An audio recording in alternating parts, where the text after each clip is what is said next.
वर्षभरात 31 लाचखोर अडकले, पण ते पुन्हा सेवेत आले. अहिल्यानगरमधील लाचखोरीचं भयान वास्तव.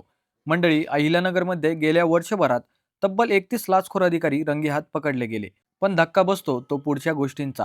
हेच लाचखोर आज पुन्हा सरकारी खुर्चीत बसलेत. मग प्रश्न असा आहे, लाच घेतली तरी शिक्षा का नाही झाली? मंडळी, अहिल्यानगरच्या लाचलुचपत प्रतिबंधक विभागाने वर्ष 2025 मध्ये 31 लाचखोर अधिकारी आणि कर्मचारी रंगेहात पकडले. यामध्ये सर्वाधिक कारवाया झाल्या त्या म्हणजे महसूल विभाग, जिल्हा परिषद आणि महावितरणमध्ये. खरी धक्कादायक बाब म्हणजे लाच घेताना पकडल्यानंतर त्या अधिकाऱ्यांवर गुन्हा दाखल होतो, पण चौकशी सुरू असतानाच काही महिन्यातच ते पुन्हा सेवेत हजर होत असल्याचे चित्र आहे. बरं, आता हा प्रश्न असा आहे की ही लाच कशी घेतली जाते? तर काहींनी पंटरमार्फत लाच घेतली, तर काहींना कार्यालयातच पैसे घेताना पकडलं. प्रश्न असा आहे, लाच घेतली, पुरावे आहेत, तरी नोकरी कायम कसे?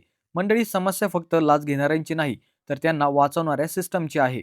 जो अधिकारी आज लाच घेताना पकडला तोच उद्या पुन्हा तुमची फाईल हातात घेणार असेल, तर सामान्य माणसाला न्याय मिळणार तरी कसा?